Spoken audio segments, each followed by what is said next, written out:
You want it to go away? He goes, yes, coach. What do I do? I said, that's simple. Just lose. Why am I so popular here? For me, my first time in Dagestan was a big, giant surprise. What was the craziest gift they got? Please don't send any more. We can't keep up with it. This is at your house in San No, Jose. it was at my gym. We got so freaked out, we ran. He doesn't have a good contract. He doesn't have good fights. They got over 100 million views. Why? Do you still have fans coming and just waiting for like Cain Velasquez, Cormier? I want to spar him now.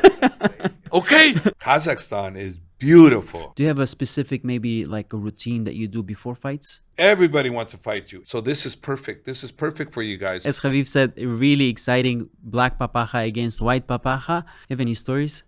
Yeah.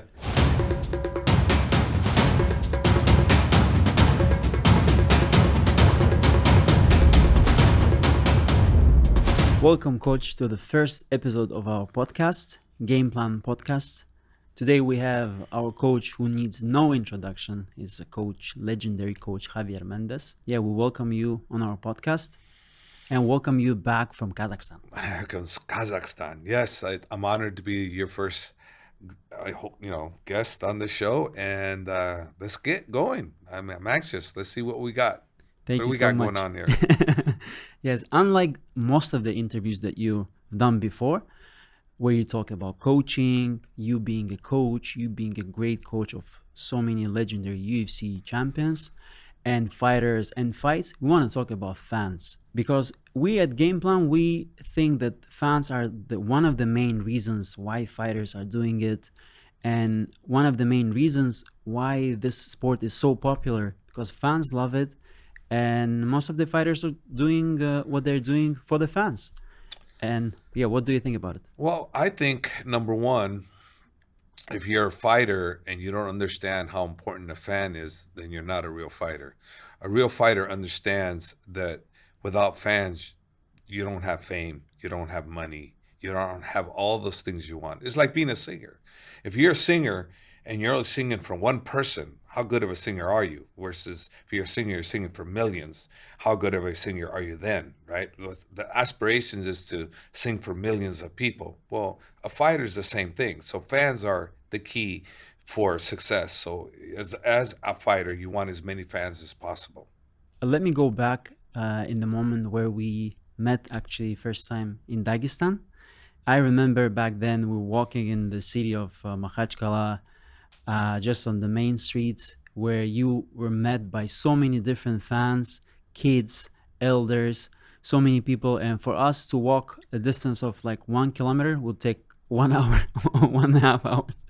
Can you tell us more about those moments in Dagestan? Well, for me, my first time in Dagestan was a big, giant surprise in Khabib city, Makhachev. I was like shocked. I mean, the kids were coming up to you. I had school teachers coming up to me, wanting to know if all the kids can take pictures with me. So I had a whole roll of kids, all little, 8-year-old, 10-year-olds wanting pictures with me. And it was incredible. I had store owners coming out of their stores wanting to take pictures, and police officers, you name it, everywhere. It was an unbelievable experience. And that's when I knew something was going on big over there, because everybody knew who I was. It was amazing. I remember you were asking me, why am I so popular here? And I told you, well, when Khabib posts picture of you and he says, I love this guy, I love coach, it's like a signal for every single fan of him. Also, okay, this is a person that we respect. This is a person we love. And of course, they dedicate so much support and the training that you did for Khabib to you as well. Yes, correct. The majority of the fans that I've gotten has been as a result of Khabib. Not only Khabib, but the biggest amount of fans I've gotten is because of Khabib. And it's all due to the love they have for him. And therefore, being that I was his mentor, along with his great father, the legendary Abdulmanap, I was fortunate enough to have that rub off on me through his fans. Let's talk more about fans and fan engagement. Can you tell us more, for example, what is the way for fans to approach fighters but not like break the boundaries? What is the normal way? How can a fan interact with the fighter if he wants to? Well, one of the things is, I've been around a long time, and you don't want to interrupt the fighter when he's doing something, when he's involved with somebody, when he's having dinner or any of that thing. You want to get him when he's not having dinner or he's not speaking to somebody. You want to catch him when they're kind of in a silent moment type thing, or they're walking through and they're not in a big giant hurry, But if they're big giant hurry and there's a bunch of fans all around, it's going to be very difficult to get to them. So you want to make sure that you do approach them and be very polite because, sometimes they get so many people coming up to them. So just be there and polite. They'll come to you. Yeah, and I remember that moment where Khabib was kind of annoyed of too much media, and when so many media came to AKA, and you told him if he doesn't want it to continue, he just needs to stop winning. Yeah, when he came to me, he said, goes, "Coach, it's crazy. Too many fans, too many this." I go, "Oh, you want it to go away?" He goes, "Yes, Coach. What do I do?" I said, "That's simple. Just lose. Just lose. All you got to do is lose. That's it. No, nothing else. Because once you lose, nobody's going to care about you. So you want your fans to go away? Just lose." He goes, okay, got it, Coach. You got it. So from that point, he understood. Now, when you're around Khabib, you see how he handles the fans, very professional, always courteous to everybody.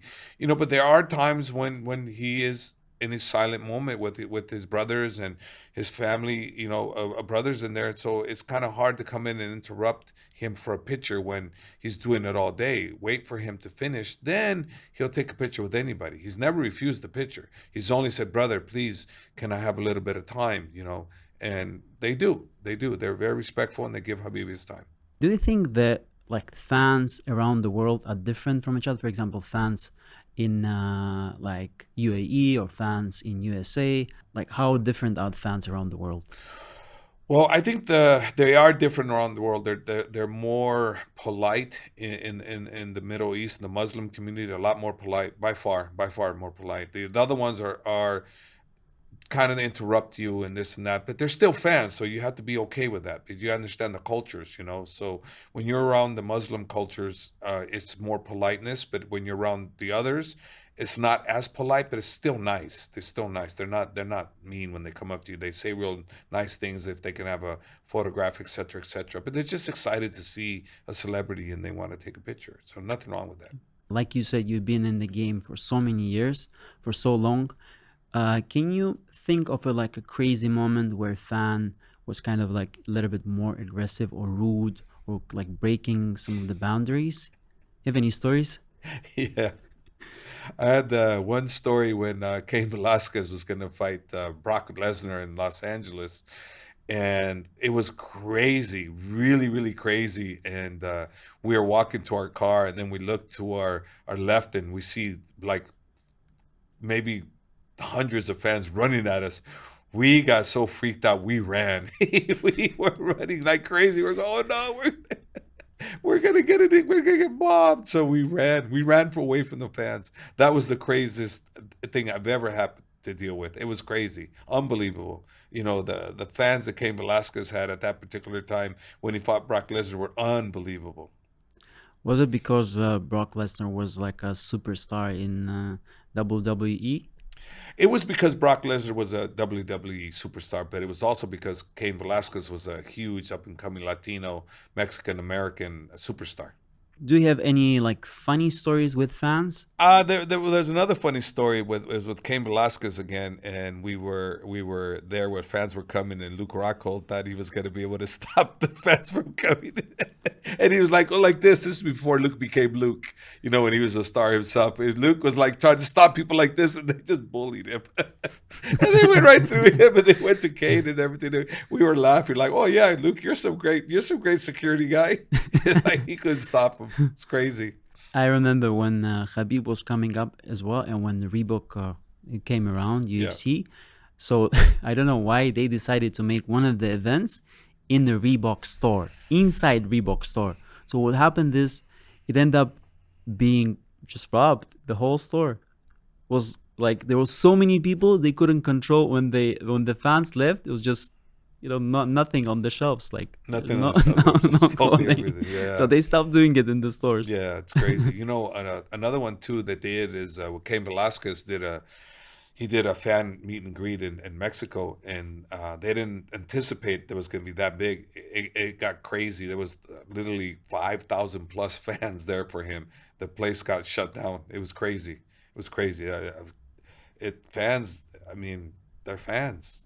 What do you think will be like a good approach for fans when they, for example, want to just to speak with fighters, or when they want to engage, not on the street, but like online, for example? Well, online, I think the best thing to do online is like I do. I do on my Javier Mendez podcast. We have questions to ask me, so we do things like that. So that'd be a good time. So through the social media, if you can get them, that's what I would do. Some public forum where game plan, perfect place, game plan.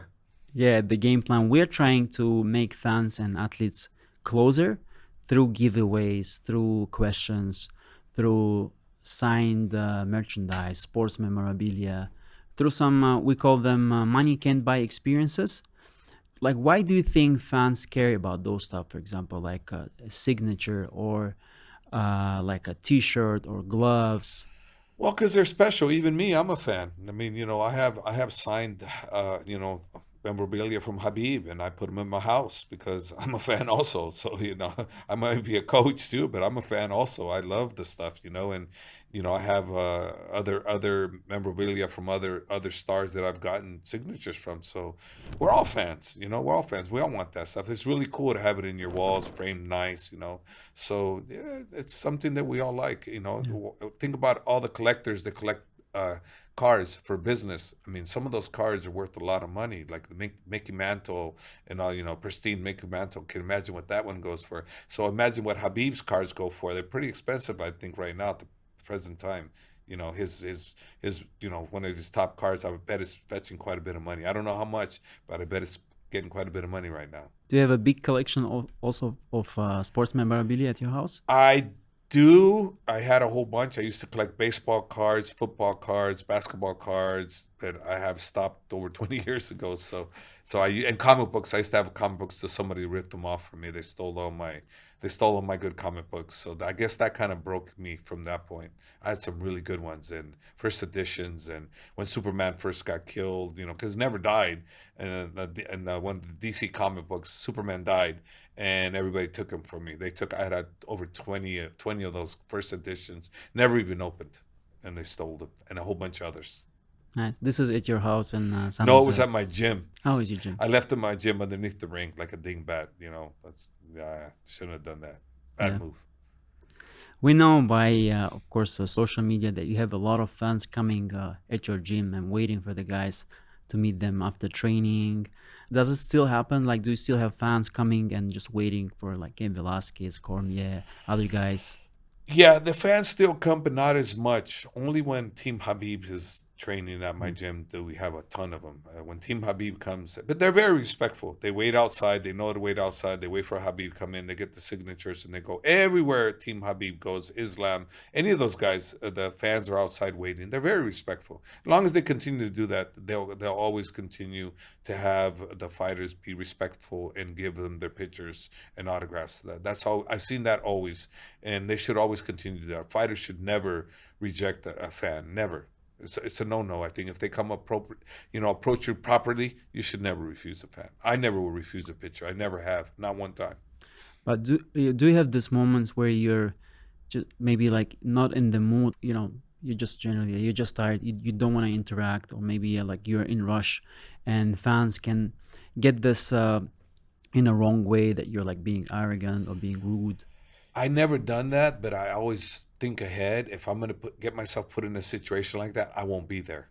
Okay, I won't be there. I won't go there because of this. This is gonna happen. Because once the fans are there, hey, it's your job, in my opinion, to be good to the fans. They're the reason why I am who I am. So if I'm gonna be like, oh, not now, or not this, or act too arrogant, then shame on me. Then why? No, no. I don't think a fighter should ever do that.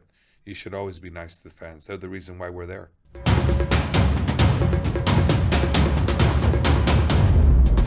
I really love those series of videos where in AKA you had these gifts from fans. Do fans just ship them or mail them to AKA?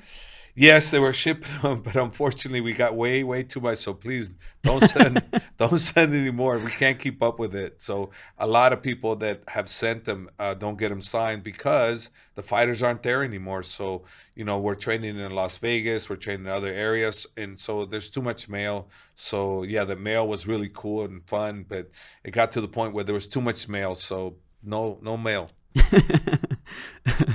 Do people just mail, for example, gifts? Like I saw somebody sent like sunglasses, or were there people like sending money also? Yes, sunglasses, different kind of gifts, T-shirts. Islam, they sent him a lot of money at times. I mean, they sent a lot. Khabib and Islam would get things, teddy bears. We got bears, with our names on them, and different animals with our names on them and stuff. It was pretty cool. What was the craziest gift they got? I think it was the teddy bears. They're all named. Like I think a donkey was DC. And we all got different animals, and they named us, so they were pretty cool. I Yeah. gave them away though. I should have kept them. Darn it. Maybe you guys, if you guys stopped it, maybe we should continue do it. Well, for you guys, it's any good. Yeah. anyway. Game plan should continue. For us, we just didn't have the capability of doing it. But you're doing this for the fans, so this Yes. is a great platform for the fans to come and get those things signed through you guys. Yeah. Through us, it was very difficult, but through you guys, this is what you're here for. You're here to facilitate that. So this is perfect. This is perfect for you guys. So game plan, send your stuff.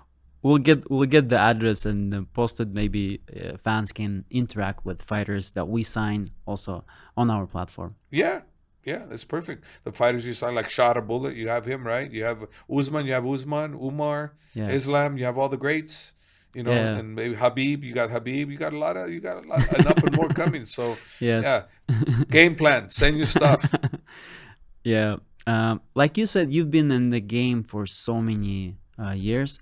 Do you think that fans have changed throughout the time, or like the way they interact with fighters, with fights, is that changed throughout the time? For example, when you just started to what is going on now?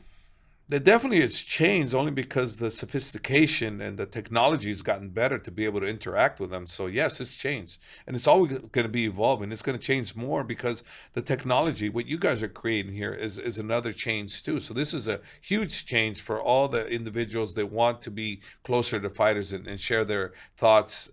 This is a good way because social media, this out there is very difficult. Like you do it on Instagram, they don't follow you back. So how is it you're going to get your message across to a fan, to a fighter? You won't. You won't be able to through social media if they're not following you back. Because a lot of these guys that are stars, they never look back at all the, questions that have been asked and all the requests. They don't get to open it because there's just too much. At the game plan, we really think that the way that fans consume content has changed so much. And today we think there's higher chances if a fan had any interaction with an athlete, the likelihood that he's gonna watch the fights more than for example, if he never met anyone, he doesn't have like anything. Well, you got to look at it like it's a narrative, right? You got a script, you got a pattern, you know what's going on. So if you met this fighter, every time I see somebody that's a fan out there that wasn't a fan of my guys, when they meet the fighter and they really like him, all of a sudden they go, "I'm going to watch your fight." So there's a narrative. So when you get to interact with the fighter, now you want to see the fighter. Now you want to see what he's going to do, how well he's going to do, and you want him to win. So you definitely want to tune in for that. So the interaction that you're creating with the game plan is causing that kind of effect. And as you'll see, your platform's going to grow huge because fans want this. They want to get involved. They want to get involved with the fighters. They want to follow them. They want to get to know who they are. And this is the perfect platform for everybody to do that. Thank you so much, coach. Every time I also speak to fighters, I also try to tell them that not only you need fans just to show you love, just to watch your fights, but also in the times where, for example, you need a certain matchup or you need to have a certain decisions in your fight career, fans can back you up because there's social media and organizations like UFC and managers. They look at social media, they look at what fans want, and your fans can kind of like have your back and be like, like your managers. Well, if you think about it, right, if you have a big, huge following with Game Plan and you grow it to that stage where the fans they're demanding to see, let's say, Islam with which is, Arman, right, which is happening, right? So you build it through here, and everybody, all the fans are voicing their opinion, and they want to fight, they want to fight. So basically, the fans speak, the UFC reacts. They have an algorithm where they're looking to see what's going, what's selling, what's not. So the fans are the number one reason why they put these shows together, because it's what's going to bring them the most money. It isn't the fighter that actually deserves the most, because in this sport, it's not a true sport. It's an entertainment first, then a sport second. If it was true sport, then number one would always fight number two, but that's never the case here. It's always who is going to get the biggest draw, who is the fan favorite, and that's who they put in. So the fans play a huge, huge important role on who fights who. Yeah. Also, like you said, there are fighters that can be great fighters, but they're very bad at maybe media, and they don't get the fights that they need in order to like grow their career. A lot of examples where you have a great fighter, all-rounded fighter, but because he's not involved in media, he doesn't promote his fights, he doesn't have a good contract, he doesn't have good fights. What is the advice to fighters, upcoming fighters? How should they grow their following, like from early days in their career? Well, in the early days, build your social media platform. And if you don't, then understand why you're having to fight 10 times versus somebody else is fighting 3 or 4 times because they have somebody pushing them. And you know what? It's like the person that deserves to fight is the person that's getting the most people to view the channel. So that's the person that deserves the fight. So you can say, well, I won 10 fights. Well, we have a lot of people that won 10 fights and they still don't get a fight. Bilal Muhammad, how many fights did he win? He still wasn't getting a shot. So because you want to create a fan base. Sean O'Malley, look what he has. He's got a big fan base, so therefore he got big opportunities. It comes down to fan base. I'm sorry, but it's just the way it is. Mike Tyson, he is big as he is because he's Mike Tyson. So how many people tuned in to watch the Netflix? Over 100 million tuned in at after replays and whatnot. They got over 100 million views. Why? Because Mike Tyson's must watch TV. Jake Paul created a great way to create fans to come watch, and there you go. Yeah. It doesn't matter how tough you are. It matters how much the fans appreciate, want to see you. Yeah. But today, there's an argument, right? Today, you have so many different social media, unlike like before. You have Instagram, TikTok, YouTube, and you have so many content creators as well.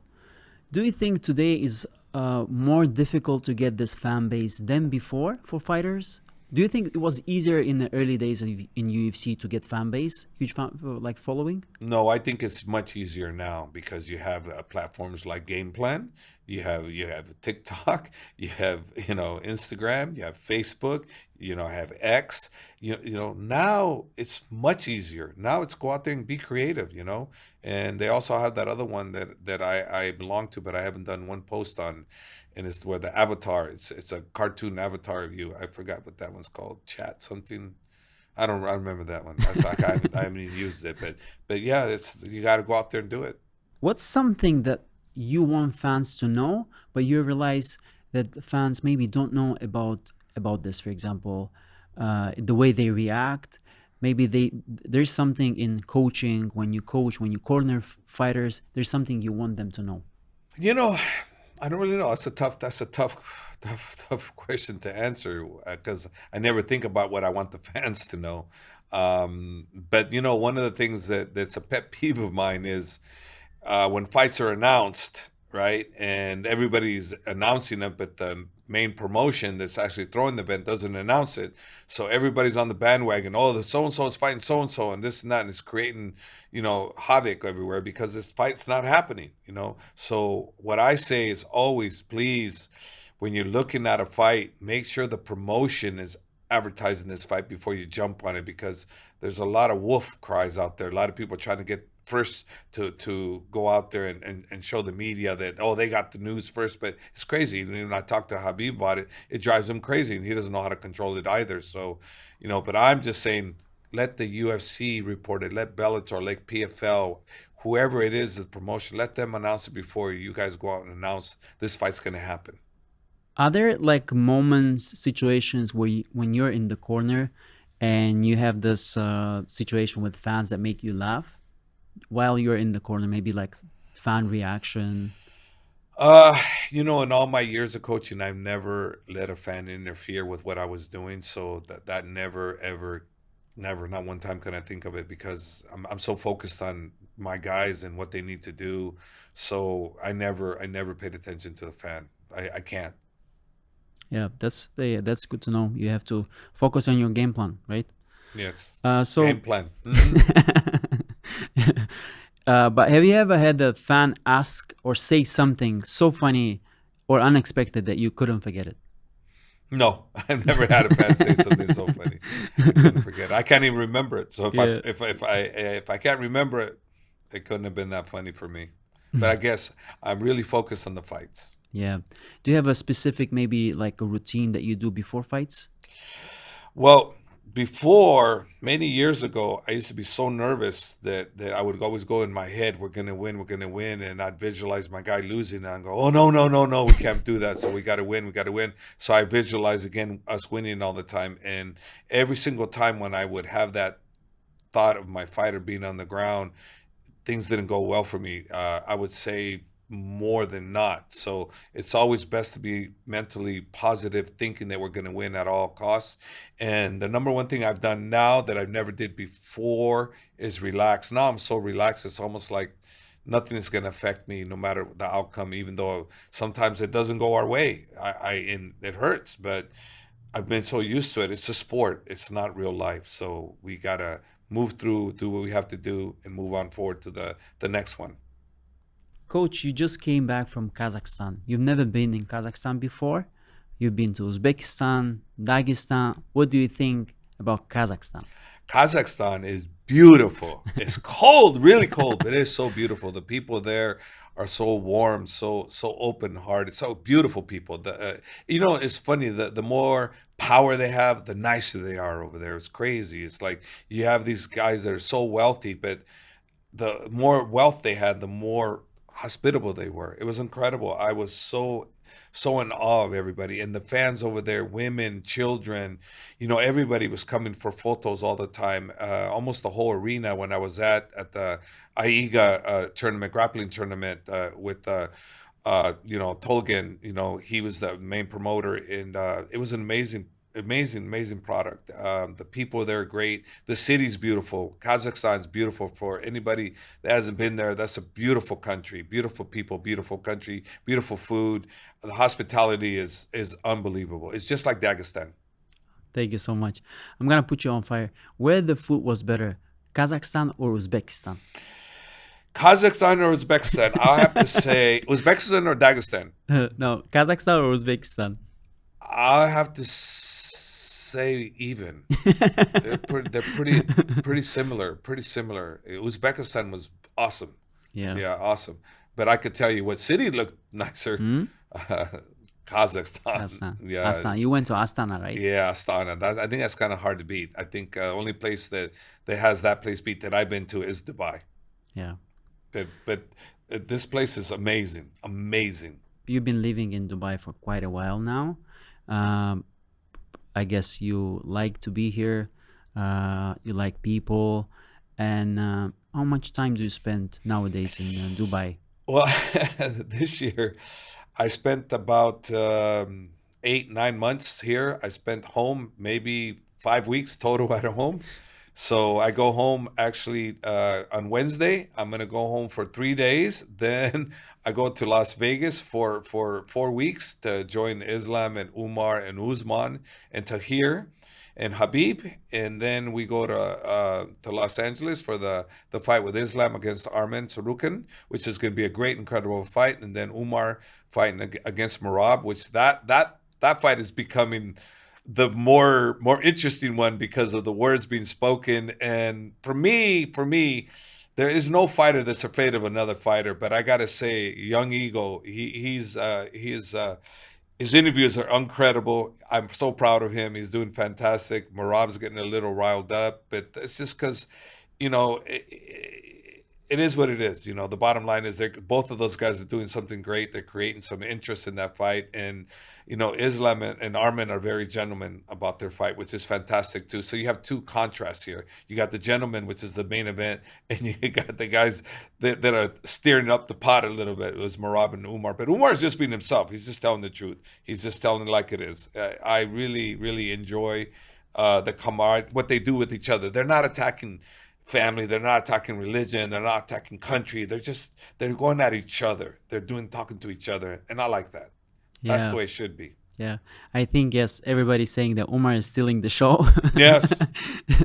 And as Khabib said, a really exciting black papaja against white papaja, and this fight makes sense, and we're really excited to watch it.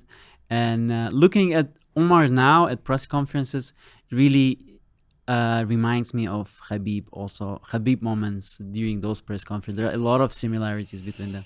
Well, there's a lot of similarities, but the one thing about Umar, he's very respectful, extremely respectful. He just tells the truth, and he doesn't say nothing bad about the fighter, but he says, I want to fight you. I want to see who's best. Let's go. And like you said, I don't pick the opponents. The UFC picks, you're the champion, you have a target on your back. It isn't nothing about you, it's about that target you have. You have the title. So that's why I always tell my fighters, once you win the title, now the hard work's begun, because everybody knows who you are, they know what you look like, so they're all coming for you. So expect it. So whoever is a champion out there, don't think that nobody wants to fight you. Everybody wants to fight you. It's when you're not a champion that nobody really wants to fight you if you're dangerous, because it'll prevent you from getting to that title shot. But once you win the title, all bets are off. Everybody's want to fight you. They don't care how tough you are. They want a chance at that title. Yeah, that's true. That's true. Arman's Islam versus Arman 2. How do you think this fight is different from the one 5 years ago? It was 2019, St. Petersburg. You remember? Yes, I remember the fight in St. Petersburg, and Arman came in super, super tough. It was a really, really good fight, a very back and forth fight. The Islam definitely won, but he definitely has some challenges from Arman. I expect a different fight this time, because Arman's, he's much better, but you know what? Islam's much better also. So I'm expecting Islam to be victorious, like I always do. And how? I don't know. We'll see. But I expect 5 hard rounds, and I expect Islam to win every round. Thank you, Coach, for coming at our first podcast. I hope to have you in the future more with us. And maybe we'll invite someone else, so you can support us also. And you're a legend of this sport. And when fighters have you also in the podcast, for sure they will feel very different. Well, I hope that's the game plan to have me back on here, because that's my plan too. Thank you so much, right. Coach. Thank you. Thank you.